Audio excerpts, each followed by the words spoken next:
Hello everyone, it's Karina here. Welcome to day 8 of 8. That's right, it's the final day of my reading challenge where I'm reading this book, The Power Hour by Adrienne Herbert. How to focus on your goals and create a life you love. So it might come as no surprise that the final chapter is all about how to create your own power hour. Adrienne says to start with why. Then consider what you need to do and how you're going to do it. So of course, starting with your why. Why do you want to create a power hour? Why do you want to reclaim this time? Indeed, why aren't you already doing that already? Okay, did I say already twice? Oops. So that's a really good place to start. What do I remember from this chapter? Yeah, I think that there's a big emphasis on doing this power hour first thing in the morning. So early morning, before other people are awake, before, other distractions kick in, such as social media, the internet, before there's any noise outside. Doing it in the morning, first thing, prioritizing time for you. That's where the emphasis is for Adrienne. She also talks about the stories that we tell. The stories that we tell about ourselves, about ourselves to others, and how that could prevent us from indulging in this power hour and creating this power hour. For example, we are too tired. We are too busy, we are overwhelmed with other things. And what she is saying is that, stories are words, and words can be changed, and they can be adapted and replaced. And you can change your story, change your narrative. You can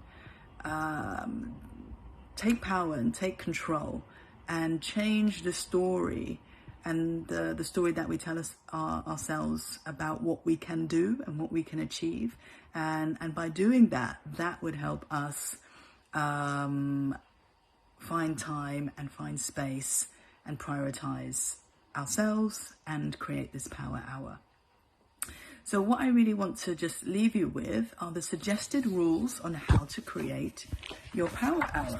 Okay, so number 1, get specific. 2, set a deadline. 3, tell someone. 4, assess and reflect. And then finally, number 5, ask for help. So let me run down how that worked for me. Number 1, get specific. So I wanted to read a book. This book isn't that big, but it's a decent size. And I feel that I usually don't have time to read a book like this. I had a look and saw that there were 7 main chapters and an introduction. So I thought, okay, maybe 1 chapter a day, it's doable. Set a deadline. I gave myself 8 days and I've done it. I'm really, really happy. Tell someone. Okay, I made a video and shared it on Instagram. Maybe I'm not going to do that every time I read a book or every time I, complete or tackle a goal in my power hour. But I think accountability is really, really important. So you should definitely seek someone out who would be interested in you or would be supportive of you completing your specific goal.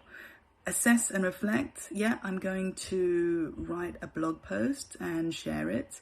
And I'm going to pick out, I've already read to you some specific quotes, but I'm going to pick out some quotes, put them aside, and then later go back and ponder on them. 5, ask for help. Okay, maybe reading this book, I don't need any specific help, but depending on your goal, you might need to reach out for some expert support. And that's it. So I'm really excited to have read a whole book and completed my power hour goal. I think the next thing that I'm going to do is focus a little bit on writing. As I told you, I'm going to write a blog post about this, and maybe my short-term goal will be to write actually a few, not necessarily specifically about this book, but just to get those juices flowing. And I want to ask you, what are your plans? Are you inspired to create your own power hour? Are you inspired to create a short-term goal that you would like to work towards? What is it? Let me know. All right. That's all from me. See you next time. Bye.